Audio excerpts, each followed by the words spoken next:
And we are back answering your scam and business and consumer related questions with Lechelle Yates from the Better Business Bureau. Let's talk about some employment scams.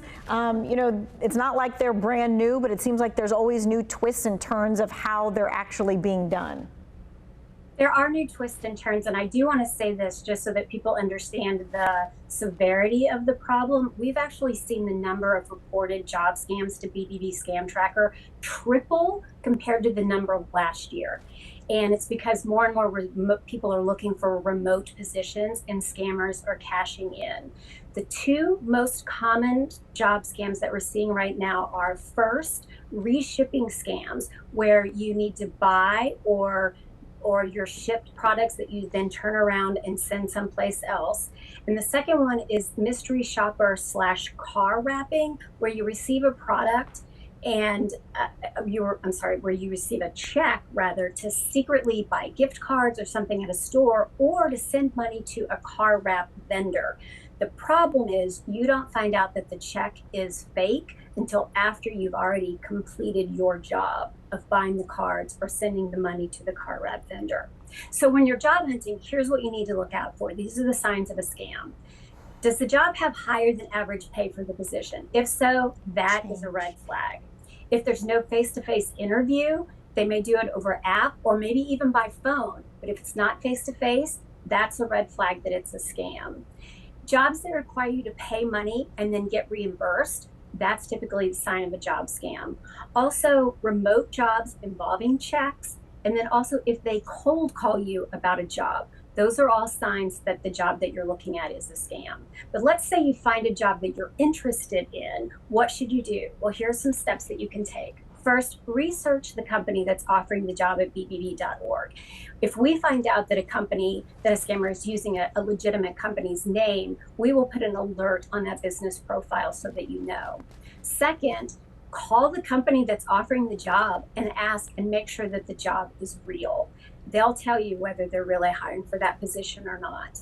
And then last, check the email address that the information is coming from. It should be something that's related to the company and not coming from a personal Gmail or Yahoo address. If it is, that's a scam.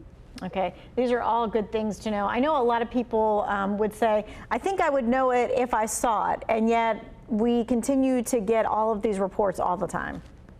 Yeah, and they're always trying something new also. We used to say if they only interview you by app, then it's a scam. Well, now they're stringing it out and they're doing it by phone call to make it try to seem a little more legitimate, doing the interviews by phone call. Or the job, they may string you along and make the job seem real for a while. For example, there was a fellow who was involved in a reshipping scam, but he was asked to buy products, put them on his own personal credit card, and be reimbursed. So he did that, was paid immediately. So he thought, great, no problem whatsoever.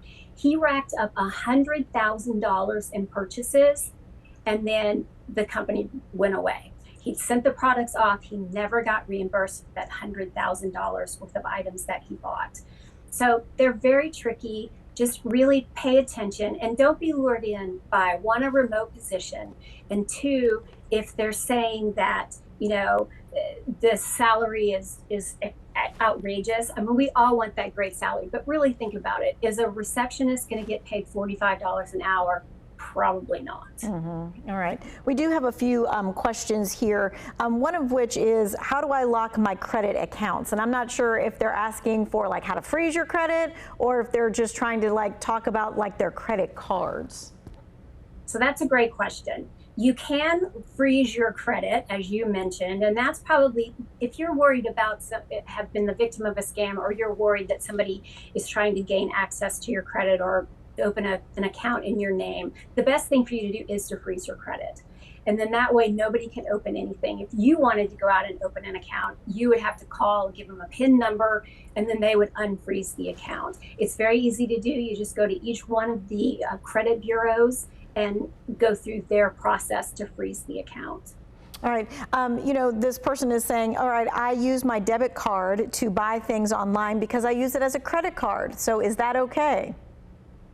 You do not have the same protections. Credit cards have a federally regulated process in place for you to dispute the charges. Debit cards do not have that same process. It's up to the credit card company, or it's up to the bank how and if they're going to dispute that charge. Plus, it's your money that's tied up.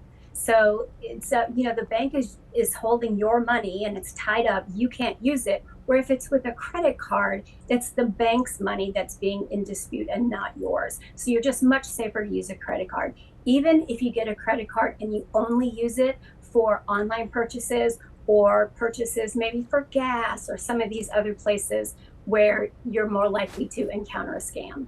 All right, we're going to take a quick break. We'll be back with your questions coming up later.